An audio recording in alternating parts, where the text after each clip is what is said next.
Assalamu alaikum, mes frères et mes sœurs, bienvenue sur votre chaîne YouTube, Rokia Conseil. J'espère que vous allez bien, vous ainsi que tous vos proches. Dans la vidéo première partie, nous avons vu ensemble ce qu'est la possession, les différentes raisons qui poussent les djinns non-croyants et les démons à posséder leurs victimes, et nous avons également vu ses principaux symptômes. Dans cette vidéo seconde partie, nous allons voir ensemble les différentes formes de possession. Il est important de bien s'en informer afin de mieux s'en diagnostiquer, et de s'en libérer, par la permission de Dieu. Le mal occulte est une dure réalité, qui peut toucher tous les êtres humains croyants ou non croyants par la permission de Dieu.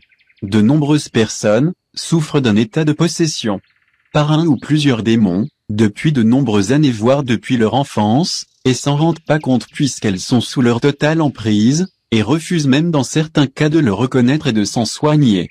Ibn Taymiyyah al-Agré a résumé les principales raisons de la possession, en disant, la possession des hommes par des djinns peut être le résultat de la convoitise, de la passion ou de l'amour, comme cela se passe entre humains, elle peut également, et c'est le cas le plus fréquent, résulter de la haine et de la vengeance.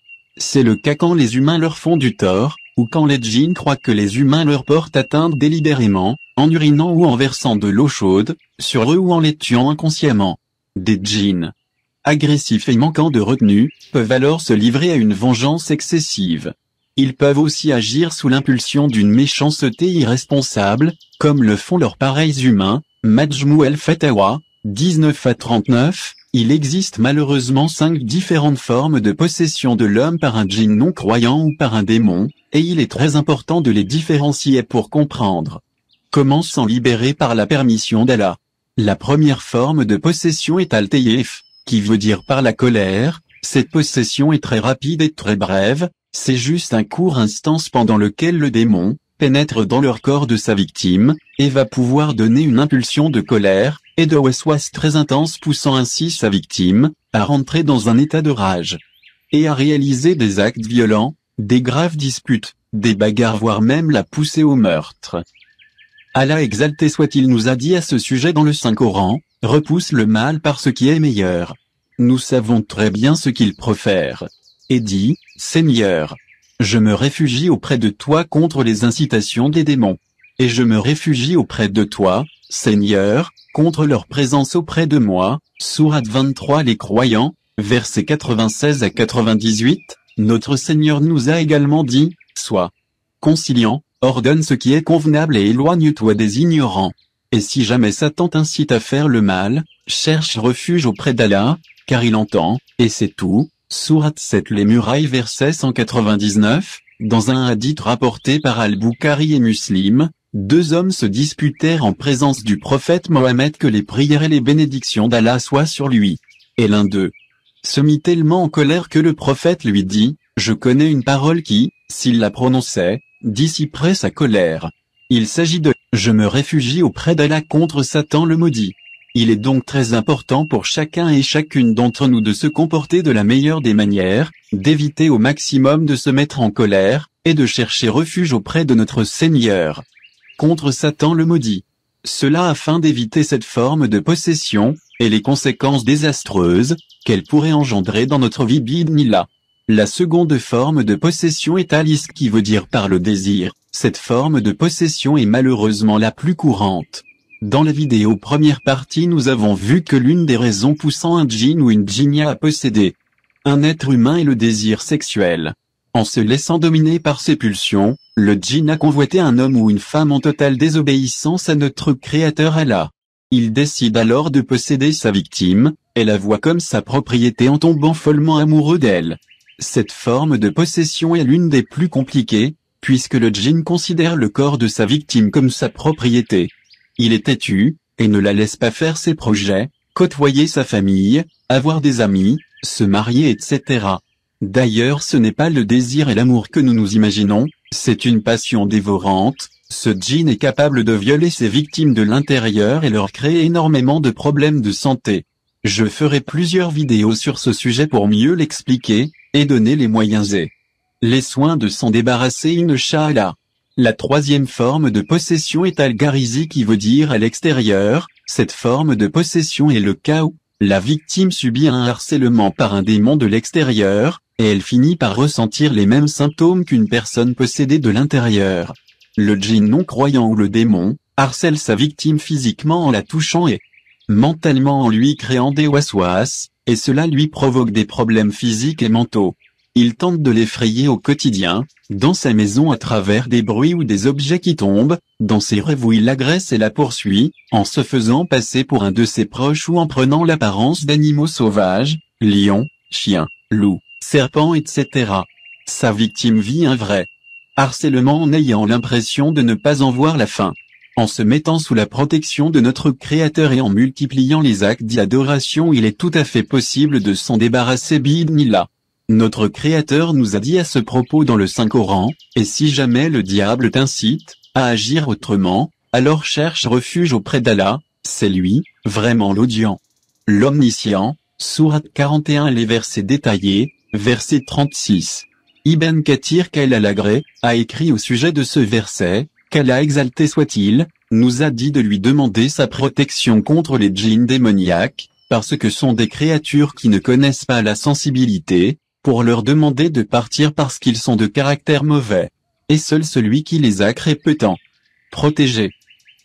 La quatrième forme de possession est al-wahmi qui veut dire une croyance. Cette forme de possession n'en est pas réellement une, elle est juste une très forte croyance de l'être, inspirée par des waswas de démons ou de son propre karine. Cette croyance est si forte que la personne finit par avoir quelques symptômes de possession, et ressent alors le besoin de se soigner. Les personnes concernées par cette possession sont celles qui traînent dans des lieux mal fréquentés, les lieux de débauche comme les bars, les boîtes de nuit, les hôtels, les chichas, etc. où les démons rôdent, ainsi que les personnes qui se rendent chez des charlatans. Les charlatans sorciers et leurs alliés démons font tout pour faire croire à leur victime qu'elle est malade, et la poussent ainsi à réaliser des actes d'associationnisme comme la sorcellerie, pour multiplier le mal autour d'elle, et qu'elles deviennent leur allié dans le mal occulte. Allah exalté soit-il nous a dit à ce sujet dans le Saint-Coran en parlant du diable le banni, il n'a aucun pouvoir sur ceux qui croient et qui placent leur confiance en leur Seigneur. Il n'a de pouvoir que sur ceux qui le prennent pour allié et qui deviennent associateurs à cause de lui. Sourate 16. Les abeilles, versets 99 et 100, la cinquième et dernière forme de possession est al-ari qui veut dire bloquante. Cette forme de possession est compliquée à diagnostiquer puisque la personne est possédée par un djinn volant, qu'on appelle généralement djinn tagier, qui va la bloquer dans ses projets au quotidien, ceci dans certains cas sans raison. Ou pour une mission de sorcellerie, dès que la personne va entamer des soins, il partira pour ne pas souffrir, et reviendra dès qu'elle pratiquera moins.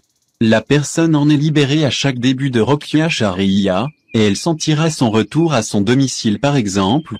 Les principaux symptômes qui vont aider à se diagnostiquer sont les suivants, avoir le vertige, avoir la peur des hauteurs que ce soit dans la vie de tous les jours ou dans les rêves, l'incapacité de prendre l'avion, rêver de tomber de haut ou de voler, ne pas pouvoir rester en place, être souvent dans ses pensées ou dans ses rêves, rêver de puissance, croire détenir une force physique hors norme et avoir des super pouvoirs comme les héros de dessins animés.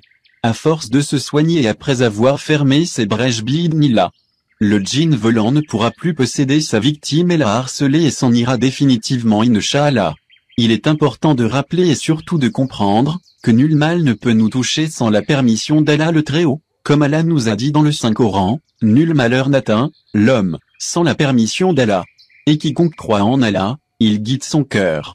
Allah est omniscient, sourate 64. La grande perte, verset 11, Sa Majesté Allah nous a également dit, rien ne nous atteindra, en dehors de ce qu'Allah a prescrit pour nous. Il est notre protecteur. C'est en Allah que les croyants doivent mettre leur confiance, sourate 9. Le repentir, verset 51. En ayant une foi infaillible en notre Créateur, en pratiquant les actes d'adoration de façon sincère, en s'éloignant des turpitudes et du blâmable, en donnant aucun associé à Sa Majesté Allah, en utilisant uniquement les remèdes prophétiques et la Ruqya Sharia que notre bien-aimé prophète Mohammed, que les prières et les bénédictions de Dieu soient sur lui, nous inculquées, en ayant le meilleur comportement possible dans la confiance, la crainte, et l'espoir en notre Seigneur, Il est possible de se libérer définitivement de toute forme de possession et de s'en protéger bi'idhnillah. C'est la fin de la vidéo. Si tu l'as appréciée, n'hésite pas à mettre un pouce bleu. Tu peux t'abonner à la chaîne, en cliquant sur la cloche pour recevoir les notifications des nouvelles vidéos. Partage-la au maximum à tes proches, pour qu'ils puissent connaître les différentes formes de possession. J'en profite pour demander à Allah notre Seigneur, le guérisseur, d'apporter sa guérison et de libérer chacun de nos frères, chacune de nos sœurs atteintes de possession. Le savoir parfait appartient à Allah, le savant par excellence, que ses prières et ses bénédictions soient sur notre prophète Mohammed, ainsi que sur sa famille, ses compagnons et ses frères, jusqu'au jour de la résurrection. À très bientôt pour de nouvelles vidéos, Inch'Allah. Assalamu alaikum.